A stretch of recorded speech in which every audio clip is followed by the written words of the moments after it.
all they can say is no. You don't take it personally. It just gives you information about the person that said no or blows you off. I think you always remove yourself and just think, God, I wonder why they blew me off. They just must not be interested in this. And that's their prerogative. If you're a founder of a company and you're trying to raise money, you're going to get told no 300 times until finally somebody sees the light that you see. And whether it's the seed money or Series A or whatever it is, but you're going to get told no and no and no and no and no. And then you just have to get right back up and do the same spiel again and again and again until somebody says, I like it. We'll fund it. Yeah. And then, your world changes. Have you ever noticed that some of the best ideas come from unexpected places?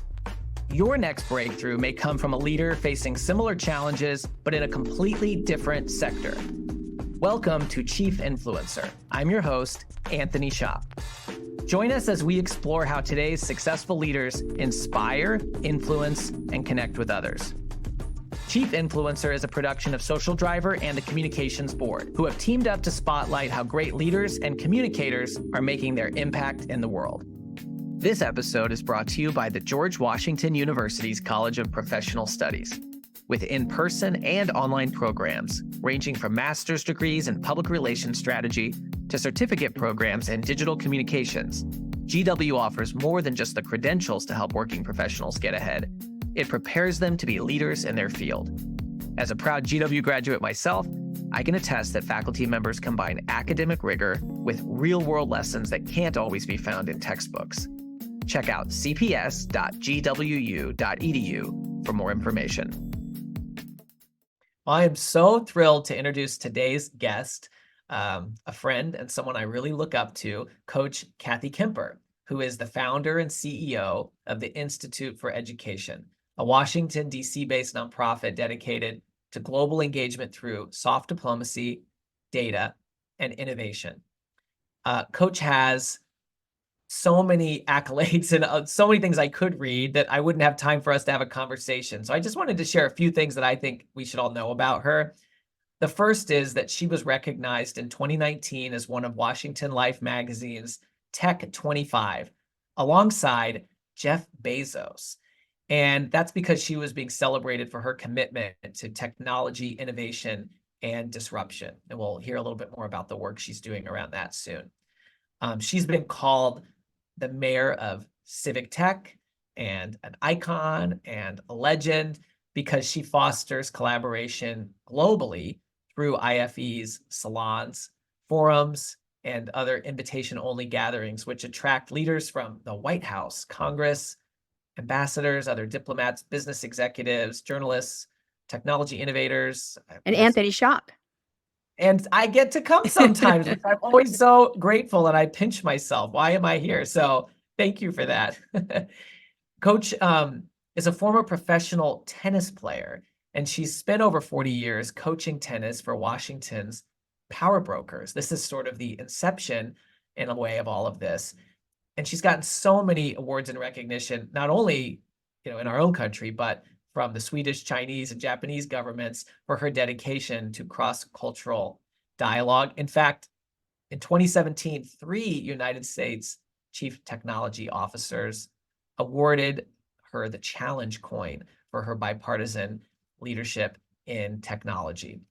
So I want to just pause there as we dive into the conversation. I'll probably pull a few more biographical elements in as we talk, but Coach, thank you so much for making time, and welcome to Chief Influencer. Thank you, Anthony. I'm just thrilled to be here and participate and explore what we're going to talk about. Yeah, well, I mean, you clearly are an extremely influential person in our nation's capital for a number of reasons. But I wanted to ask, I mean, I'm sure a lot of folks, when they hear your bio, they think, wait a minute, how did somebody who's a tennis coach, which obviously, and a player, top of your field, translate that into organizing salons with ambassadors and Supreme Court justices? And so I wondered if you could talk a little bit about that journey, because I think it's a great story. That's a great question. And sometimes I don't have an answer. Because it's a different kind of path. That's for sure. Very non-traditional. I think it depends. I think when you're a tennis, after I finished playing professional tennis, and then I became a tennis coach and started running tennis clubs, and a young entrepreneur. Um, I would be on the tennis court coaching, whether it was running a kids camp or coaching the Secretary of State or a Supreme Court justice. Um, you you a coach has to learn how to get the best out of their students. And that requires just listening and being very observant with body language. And so I think it must have developed at that time, just a keen interest in being a really good coach and wanting to see your students get better, because everybody that improves is happy. There's nothing better than getting better at something. So I think that's pretty much where it might have emanated from. Something that we've, talked about before is how you engage with people on the court. And when you're coaching somebody who is like super famous and has a lot of people who are, deferring to them and to, probably treating them like they're a king Yeah. because Yeah. in some cases they are a king. You've literally coached kings before. Yeah. Can you talk a little bit about that relationship that you develop on the court as a coach? Yeah, thank you. It's obviously very different than most every other relationship that anybody has, because on the tennis court, the coach is the boss. So whether you're the president of the United States, a king, whoever you are, that's super powerful, I'm in charge on the tennis court. And so the whole dynamic is entirely different. And I have a great story. I was coaching the CIA director, and it was like one of my first lessons with him. And a tennis coach has a hopper of tennis balls, and you're feeding the student tennis, shots, like whether it's forehands or backhands or volleys or whatever, and you're instructing. And then you run out of the balls because the hopper is empty. You have to pick up the balls. And when we were out of the balls, I said, which I always would say, okay, let's pick them up, meaning let's pick up the tennis balls. And the director started walking over to where all the tennis balls were on the other side of the court. And then all the Secret Service, like, just pour out on the court because they wanted to pick up the tennis balls. And I was maybe 25 years old, and I had a split second decision to make. Am I going to let them pick up the tennis balls, or are we going to pick up the tennis balls, the director and myself?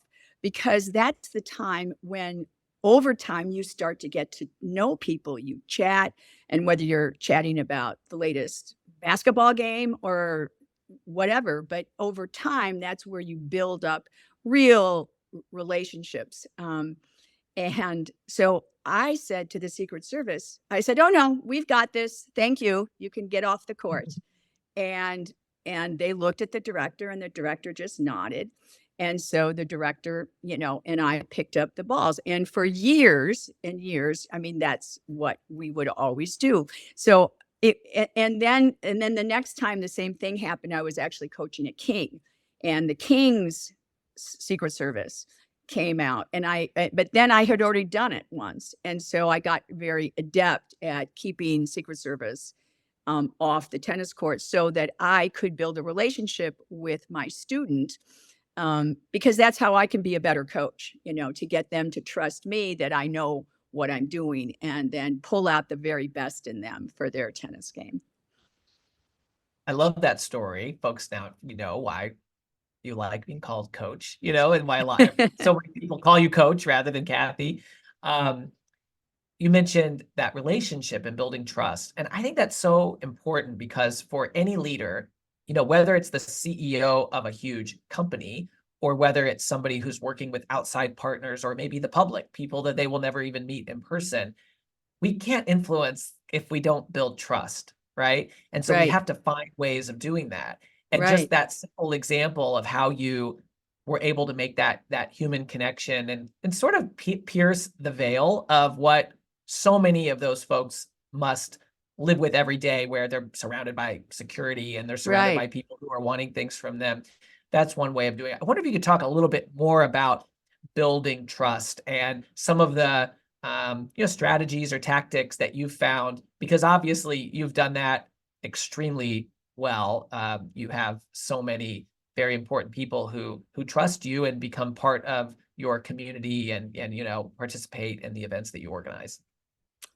Yeah, I agree with you. I think you're so right. And Anthony, you're a great example of it. I mean, I remember during COVID, we we took a walk together, you know. Yeah. And to me, that was really kind of so impressive that you took your time to actually, figure out that where we could walk and take a walk. And it really meant a lot to me that, you took the initiative for that. And it was just very impressive to me. And so I think little examples like that, that I think if you can do something active with people, Yeah. that like taking a walk instead of being in a room with overhead lights and a conference table. I think if you can do something active, whether it's, taking a walk or playing pickleball or playing golf or playing tennis or something, time spent like that recreating, I think, is a great way to build trust, because then you get to know people outside of their zone, so to speak. And I also think humor is is something that people don't talk enough about. To get people to relax, to get people to laugh, um, to be a little self-deprecating and make fun of yourself. Uh, i- to be humble. And once they start laughing and giggling a little bit, then they're having a good time. And then you automatically have rapport. I think that's real important as well. And I don't think humor is talked about enough.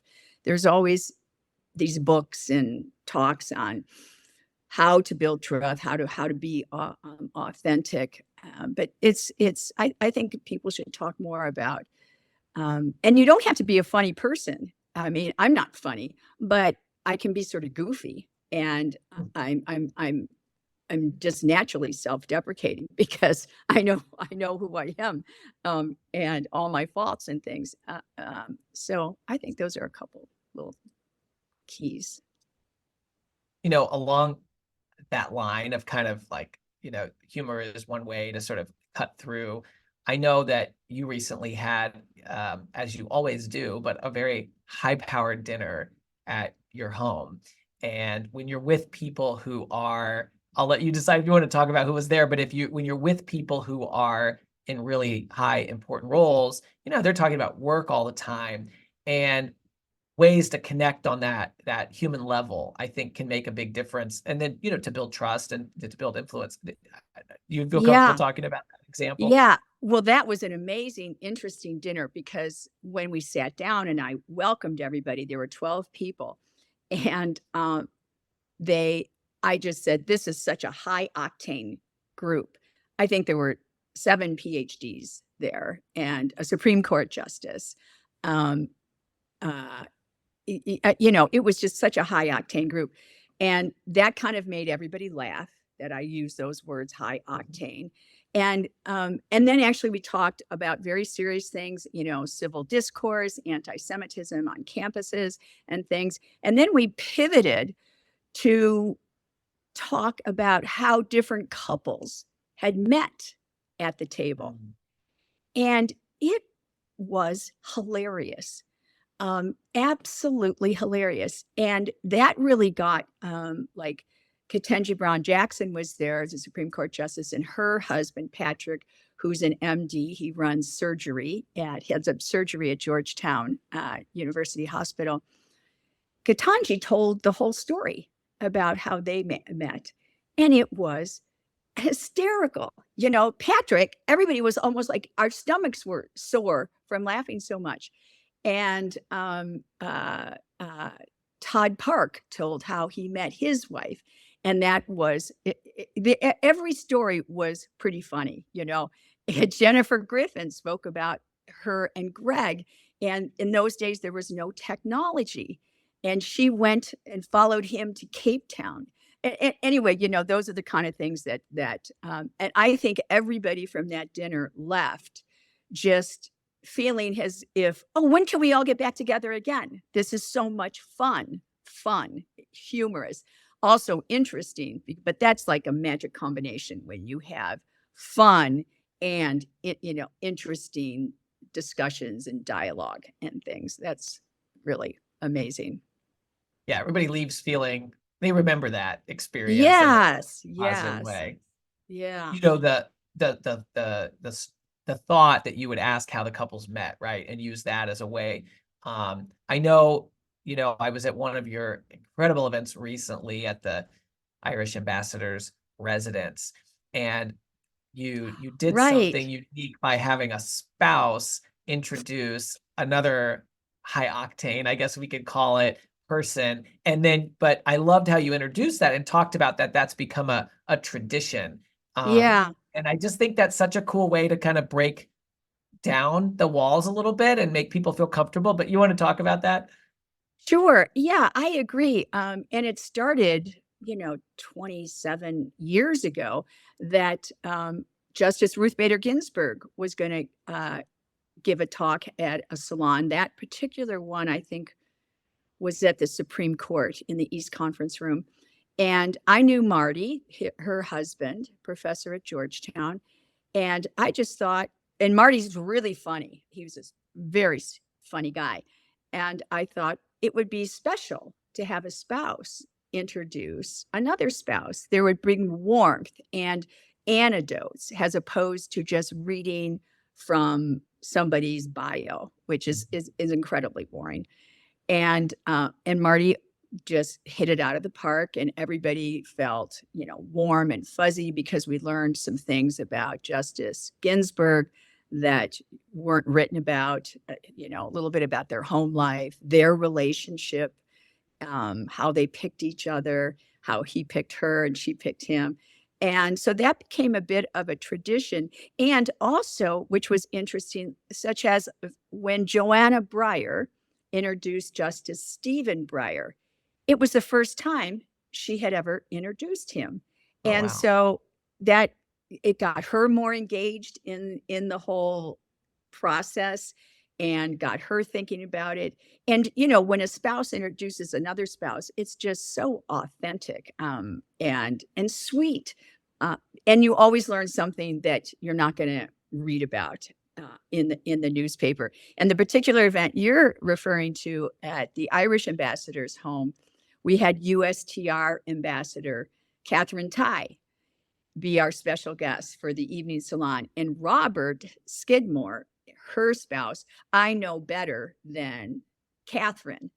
And so I asked Robert to introduce, and he had never introduced her before. Hmm. And so the three of us talked about, well, what do you want him to say? And I said, nothing that you can Google and just read.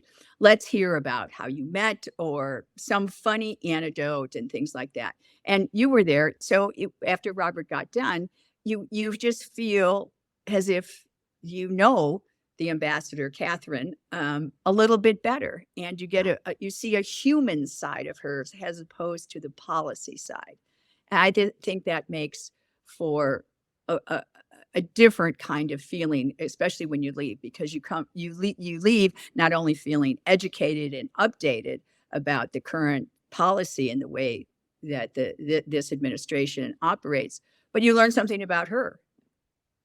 100%. And that for me, I had, a little bit of an aha moment there, because after Robert introduced the ambassador, you could feel the energy of the room change, right? People kind of leaning forward, and it just felt so much more intimate. And then Yeah. she in the interview was it was an off the record event, but also you can say things are off the record and people can still just say talking points.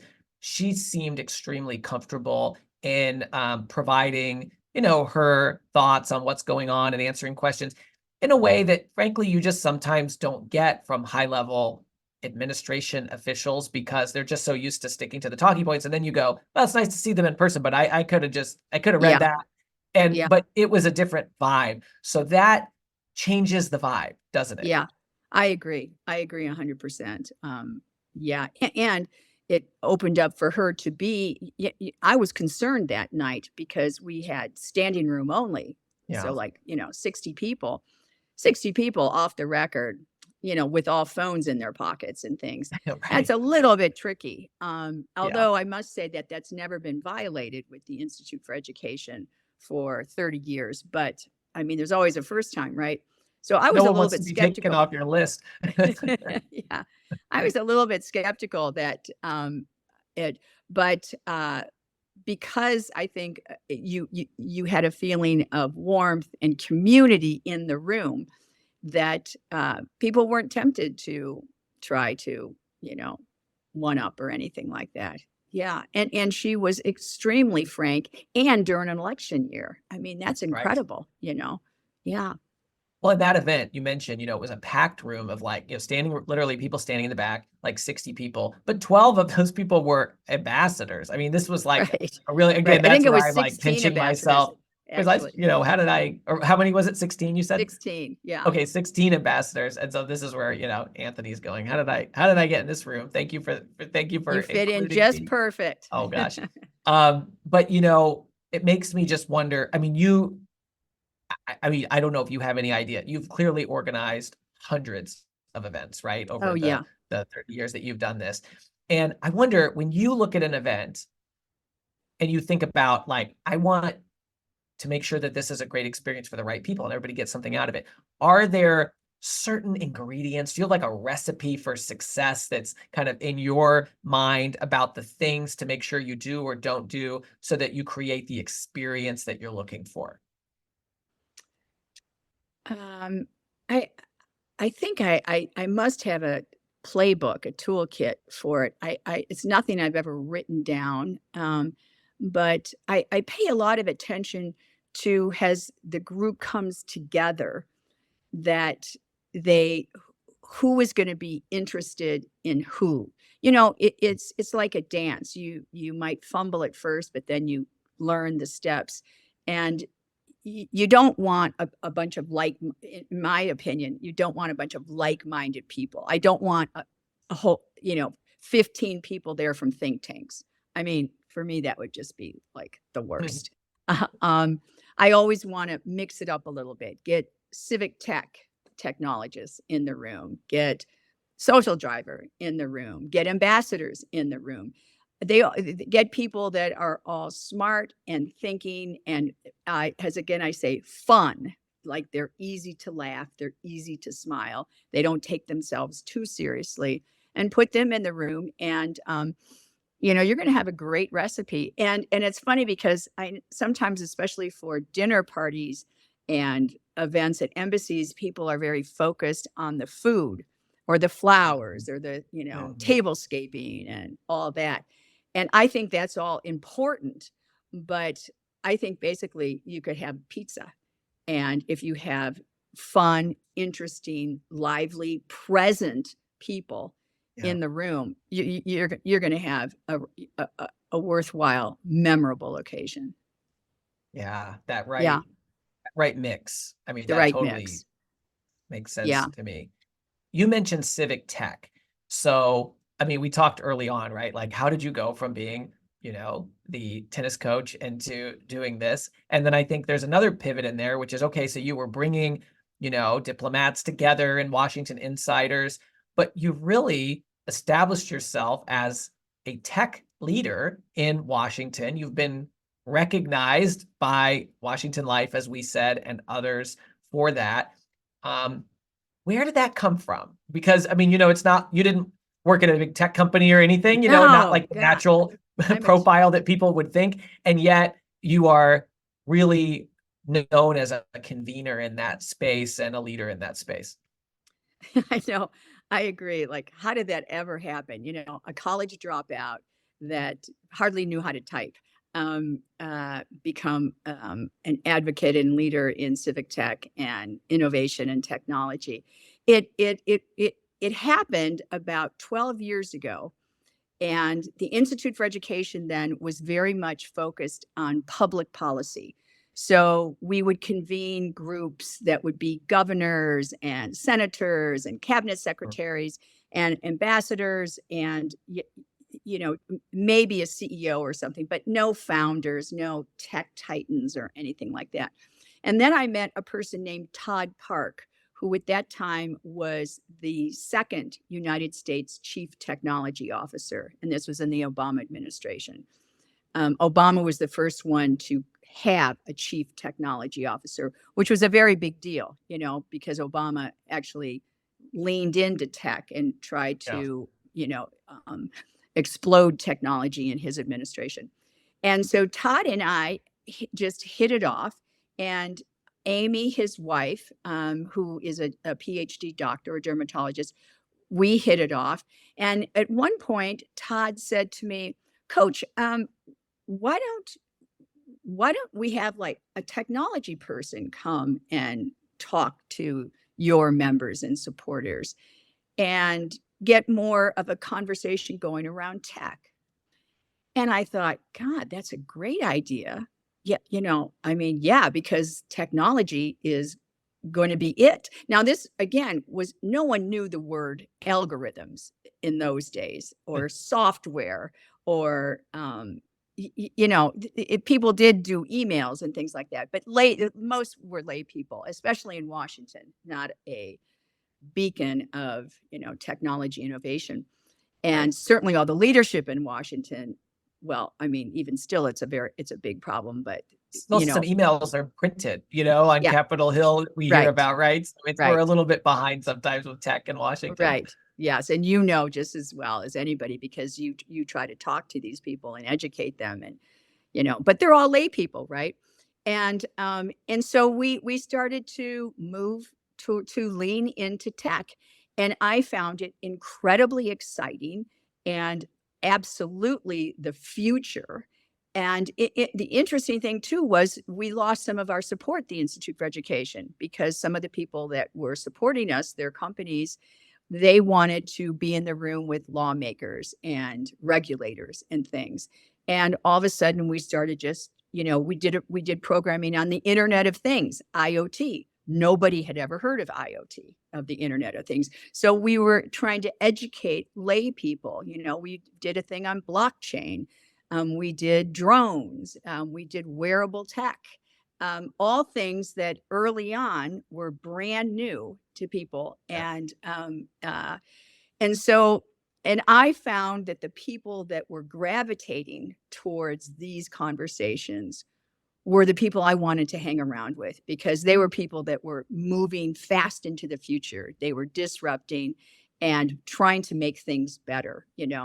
And so it was just a great fit. And now pretty much that's we have Catherine Ty, and we're not only about technology, but absolutely a big lean in there.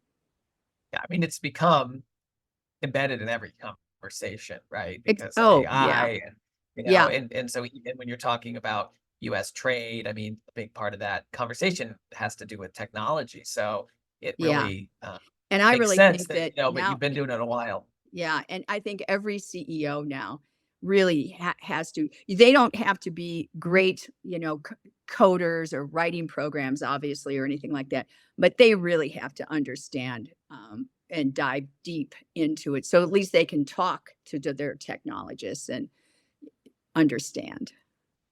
Yeah.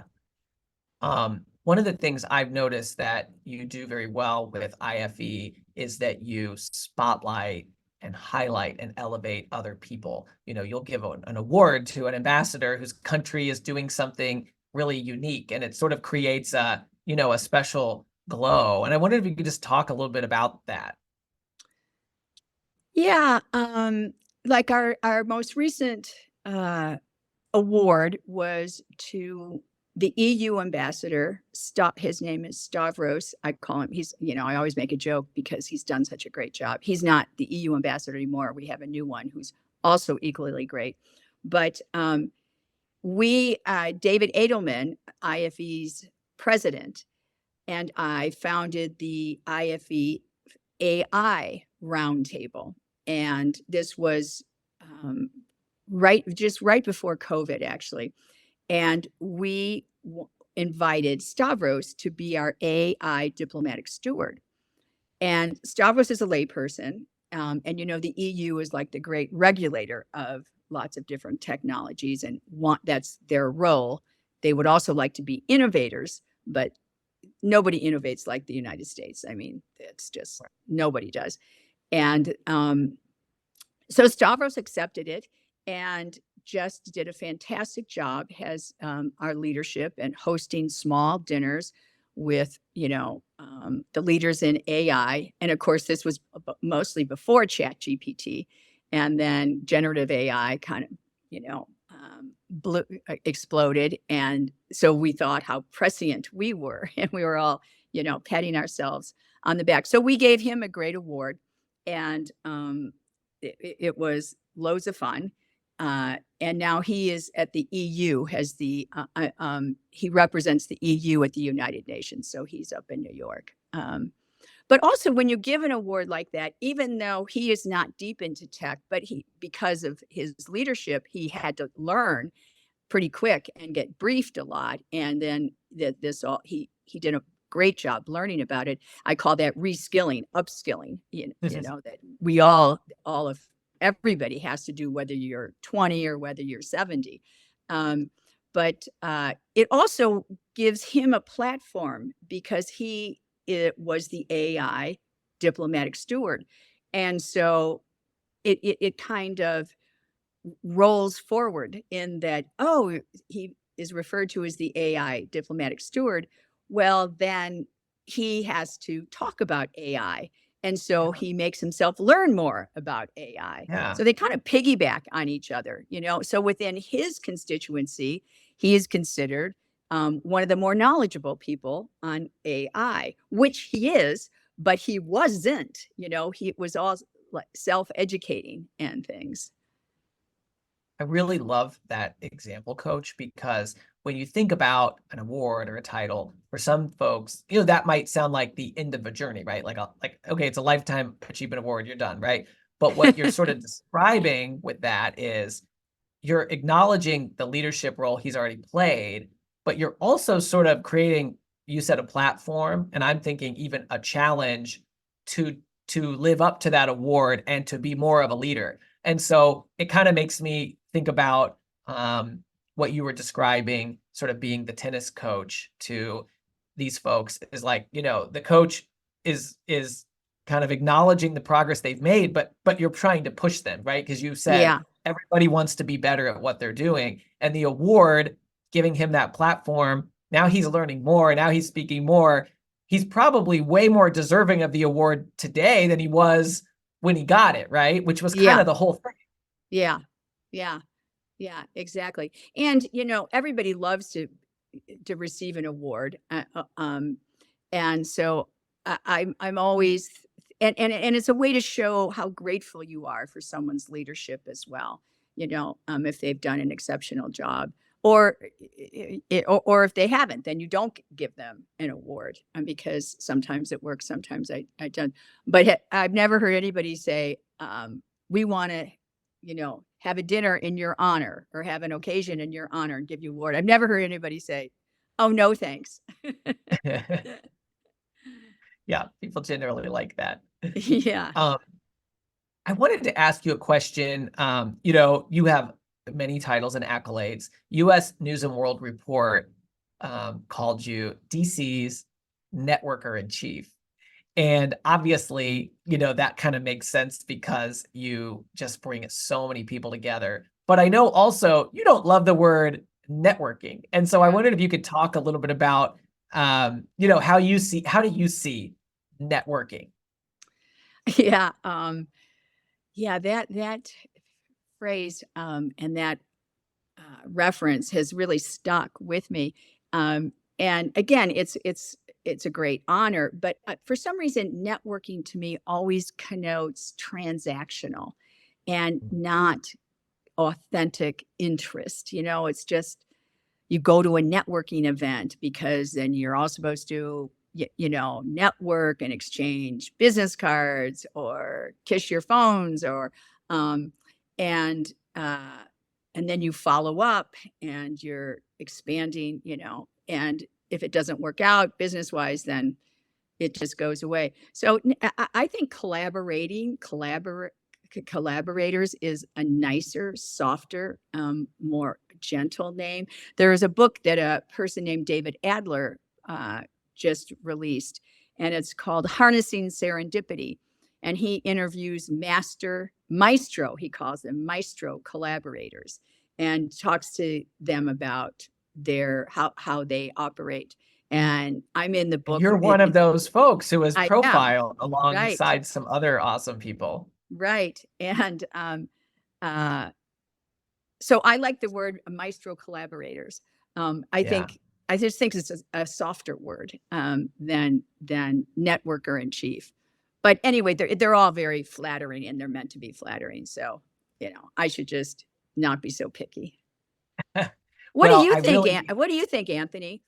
I About don't love the word networking either, because I think people will say, oh, like I need to get a new job. I better go start networking, And so to your point, it's like very transactional. Someone told me years ago, they said, if you start networking when you need it, it is too late. Yeah, It's kind of like somebody on a high wire. You put the yeah, net in place before you go up there. You build relationships when you don't need them, and they're authentic. And then when you need something, people will help you and you want to help people, right? And that's right. always stuck with me. And so, yeah, I think you're absolutely right. It's very transactional. And, I mean, building friendships, building relationships. I like how you say, the maestro collaborator, that's a really good way of thinking about it too. And that's what I observe from, what I see you do.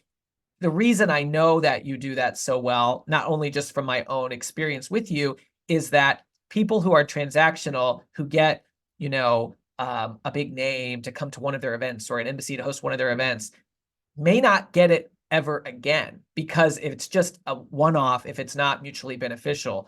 But you see many of the same, always new people too, but faces and the Right. relationships that you've had for a really long time and the different groups that you've partnered with for a really long time.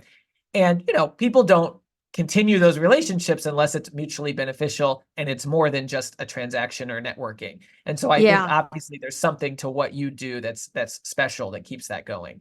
Yeah. And I think like there are so many really impressive people that you meet and come across every day and that I do just because of the work that we do and being in Washington D.C.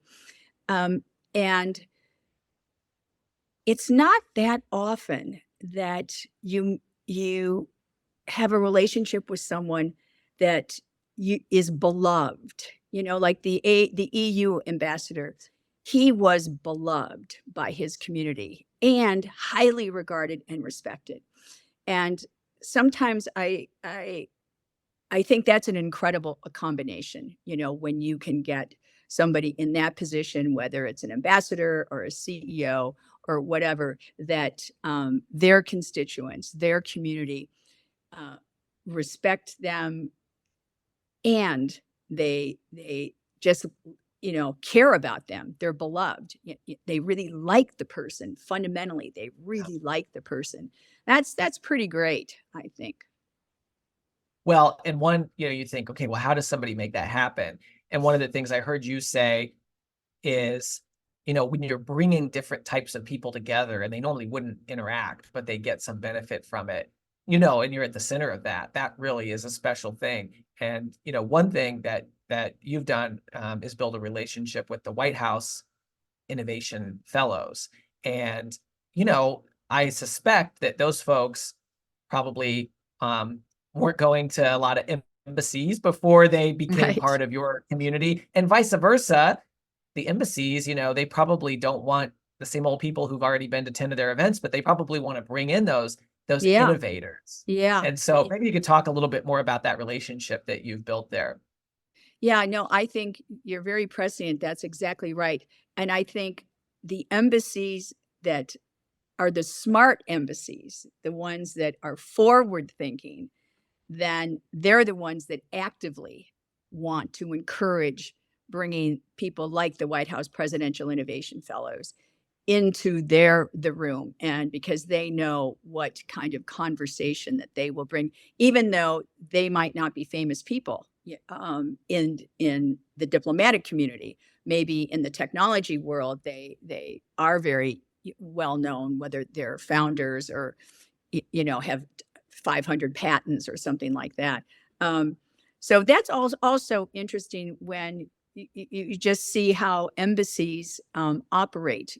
Some of the small, very agile embassies, they are the ones that kind of get it Mm, better, I think, than some of the big, strong, very well populated embassies, because they don't really, they have all their apparatuses and infrastructure set up already. And those are the ones that are really hard to, because they're not agile.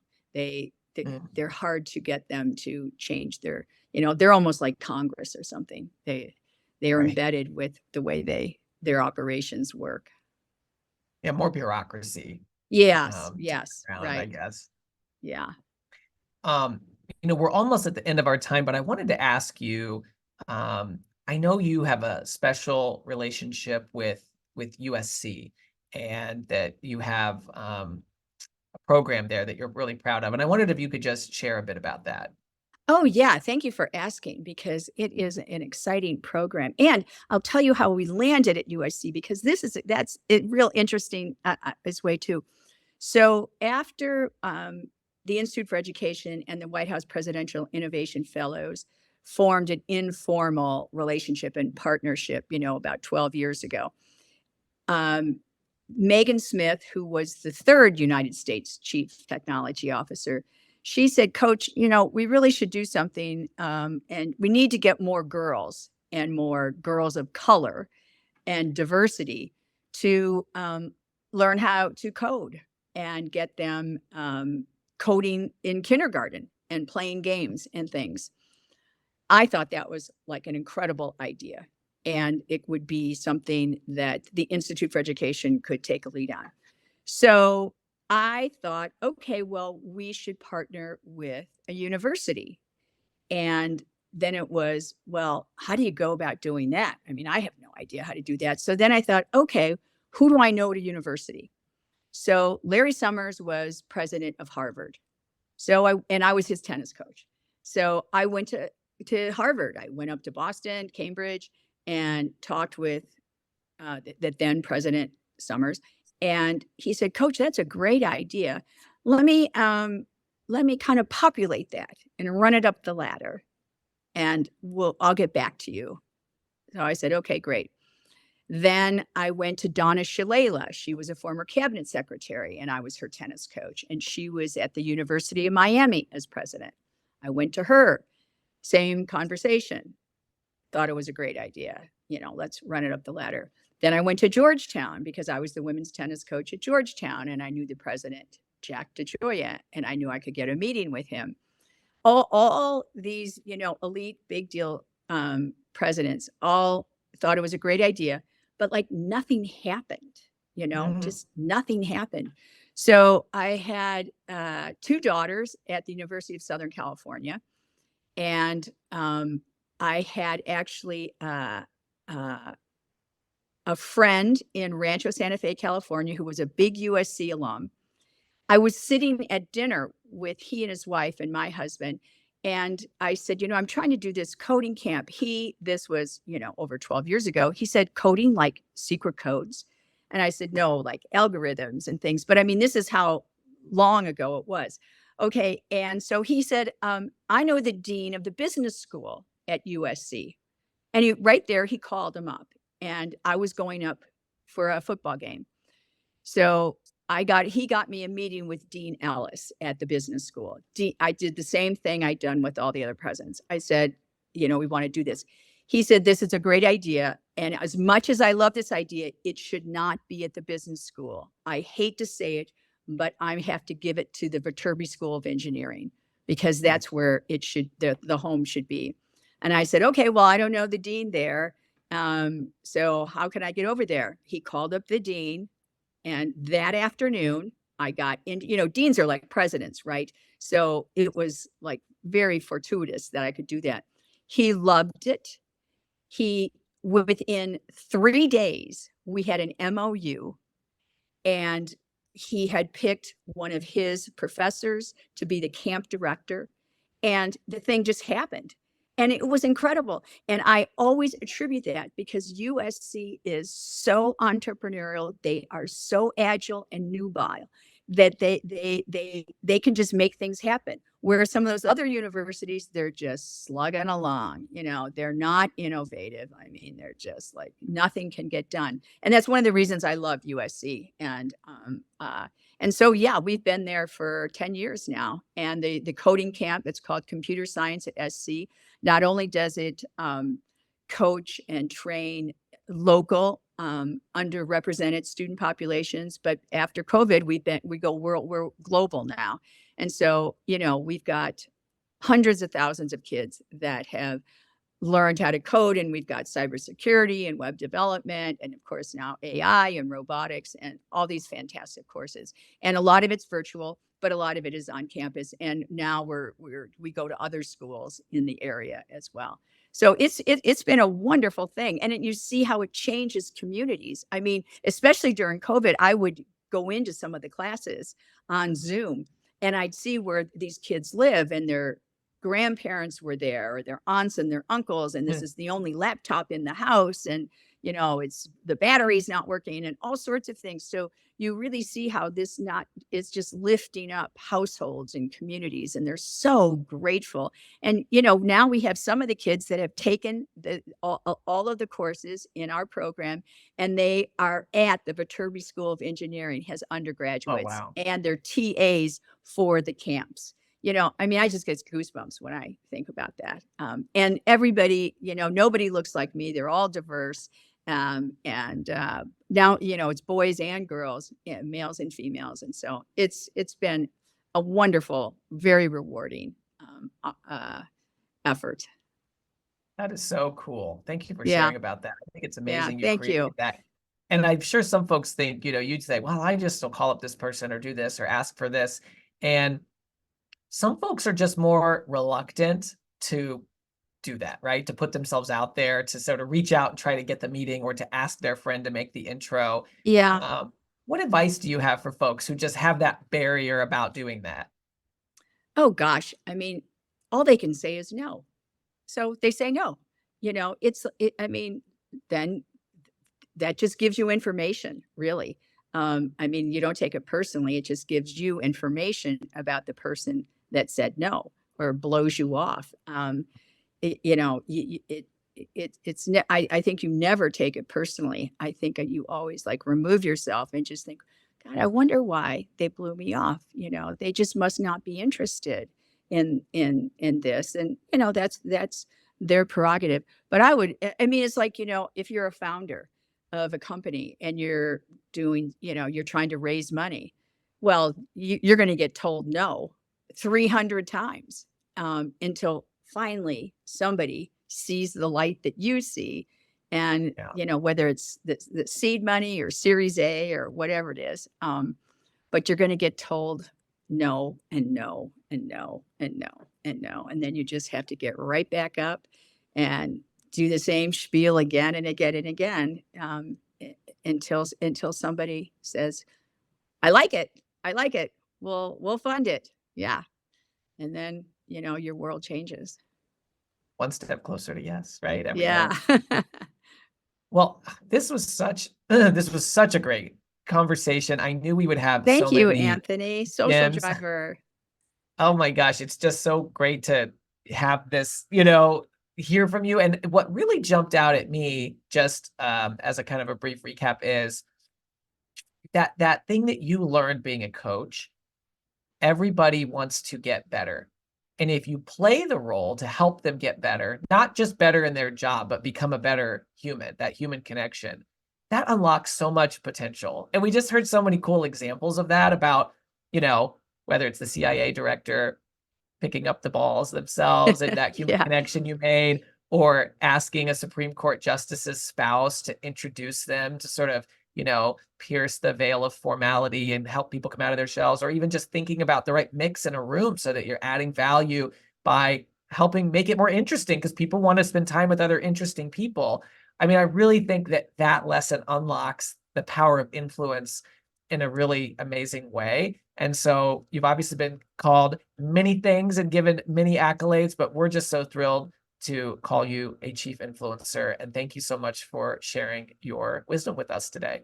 Thank you, Anthony. I can't wait to call, I'm going to try to promote this. And I think the chief influencer is such a cool title. And of course, you're so creative and you're so clever.